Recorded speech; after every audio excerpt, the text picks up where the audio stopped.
Good morning. I'm Lieutenant General Todd Semonite, 54 Chief of Engineers. I'm with Command Sergeant Major Houston and Colonel Colloton, the commander of this great Afghan district. Sergeant Major and I have been in Afghanistan for a couple days, an unbelievable program over here. And what we've seen in the new administration is a continued commitment to the country of Afghanistan, for the United States to stand by and to continue to be able to support Afghanistan being more secure, a better economy, and continue to be a safe place. The Afghan district is a critical component of being able to make sure that can happen. Kim, what I've seen here is unbelievable amount of work, about $1 billion program, but you've got to have people on the team. We've got to have the best and the brightest of either the Corps of Engineers or anybody else watching this video. Whether you're a civilian, whether you're a soldier, we got to be able to have you sign up, because Colonel Colloton can't do all this by herself. You got about $1 billion program, $500 million in construction. You got a bunch more that's coming underground or coming underway. Talk a little bit about maybe your program and maybe some of the tour lengths that people might want to know if they're going to sign up.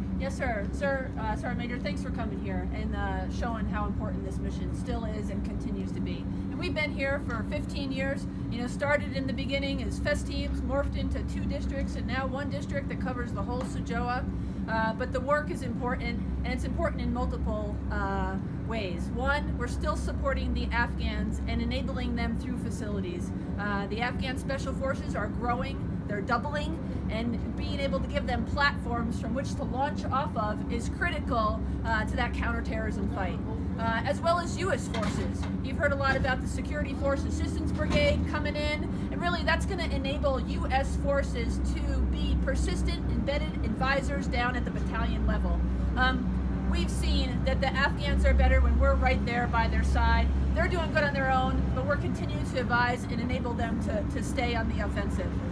Additionally, that requires U.S. additional bed down. We did think we were leaving, but we're staying, and so we're now improving the facilities so as the U.S. forces come in, they have bed down. We're supporting that in a lot of ways with the Corps of Engineers, sir. We have my team here in the district with enablers from the 59th FEST from Tulsa district. We got some prime power NCOs here. We got some Huntsville folks here, and collectively under my district platform, we are supporting the entire SOJOA, both the Afghans and the U.S. forces, sir. And we had a great opportunity to talk to the leadership here yesterday, and I was amazed by how impressed they are of the great work that the Corps does. And they can't do this alone. They need the Corps to step up, and we need great people to be able to do that. Sergeant Major, you've been deployed all over the world. You've been here several times. Why would someone want to sign up to be part of the great Afghan district? Yes, sir. So I think first off, the Chief and I have been impressed with the cohesiveness of this great team here in Afghanistan.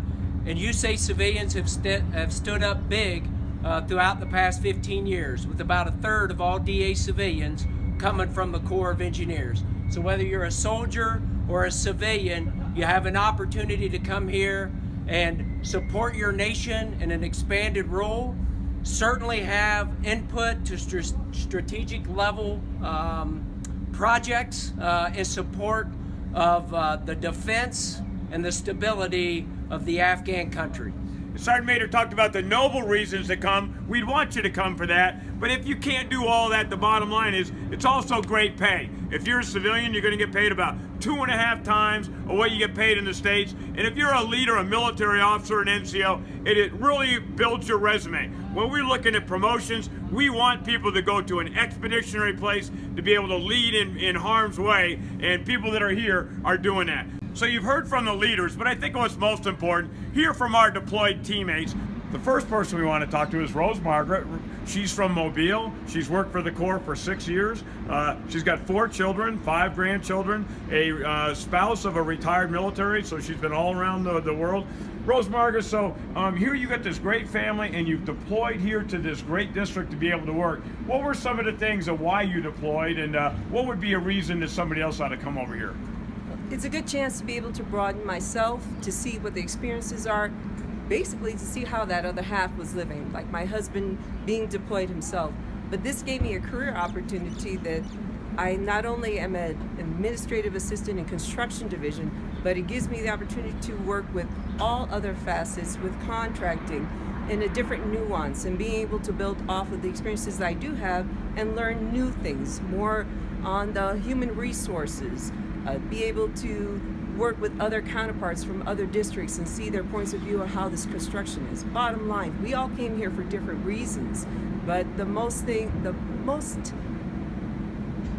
single line effort that I see from everyone that's uniformly is just, we're here to give back, be purposeful, and make a difference. Well, thanks so much for being here. Rose-Margaret's a great sketcher, and I've seen some of her sketches, but it really is the opportunity to kind of do some of that intangible, not just serve the district, to be able to serve our nation and to be able to help the people of Afghanistan have anywhere near kind of a life like your grandchildren do. So thanks so much for being with us. Thank you. So the second group we got are the Wylers, a married couple, and I tell you, talk about a fascinating story. Gary's worked for us for 17 years from the Alaska district, his 6th deployment, and Bree, his wife, is on her 3rd deployment. These two actually met here in Afghanistan. So Gary, a couple thoughts. Why would someone want to come and join the district and be deployed? Sir, the reason I come down is the progress that we're doing in the country. Just from what we've seen when we left in 2012, the contractors are doing incredible work. The type of work we're doing, the women's participation program for the police, it's an incredible change to see and be a part of. And you have definitely seen a difference during your 6 deployments of what life in Afghanistan, how it's getting a little bit better? Absolutely, sir. Wow, Absolutely. that's amazing. And then Bree, so now as a married couple being here, what are some of your thoughts? What do you get out of the deployment? Just not having to worry about being away from family, because family's here.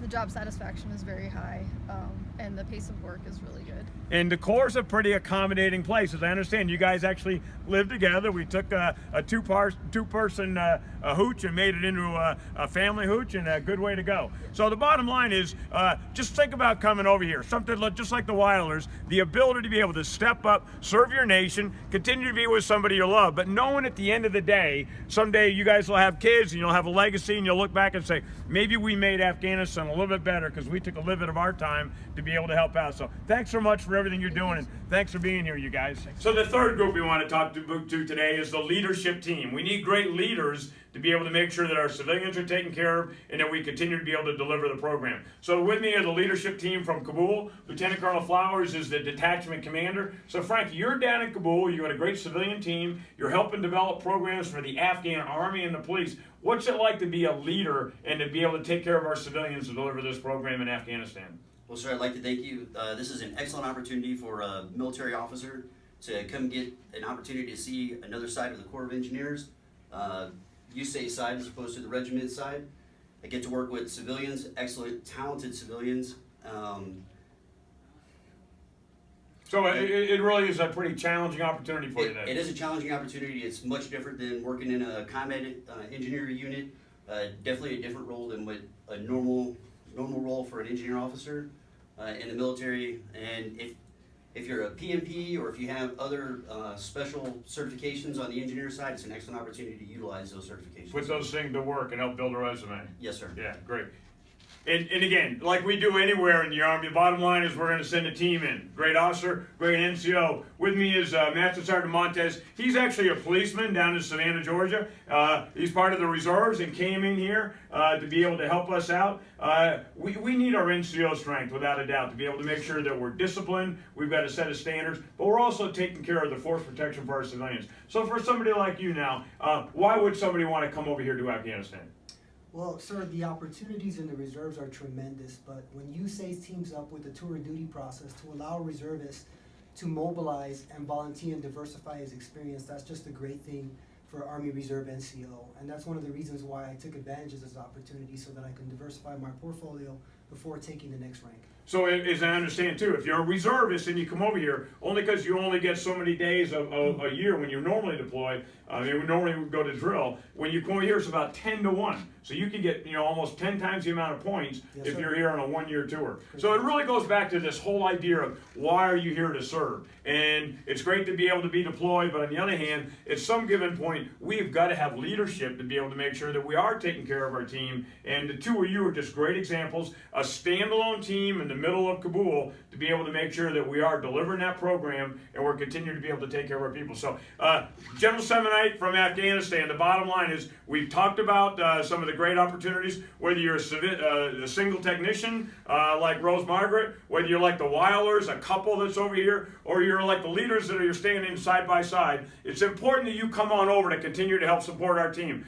The Afghan district's going to be here for a long time. We're going to continue to need to step up to take care of this country, and we need great people like you, whatever your specialty is, to volunteer. Go to the USACE website, and there's a contingency deployment tab. Click on that, and you'll see the opportunities that you can come on over. And if all else fails, go to your deputy district commander and ask him or her, how do you be able to get to deploy? So this is an unbelievable district. I've been very, very impressed with what I've seen here on this particular trip. But we've got to continue to have the best and the brightest here to take care of this program. People like you've seen on this short video. And I'm just so pleased to have leaders like you and the civilians that are here to be able to continue to deliver. So thanks, guys, for a great job. Bottom line is we need all of you. Sign up, step up, and be able to help the Corps deliver the program.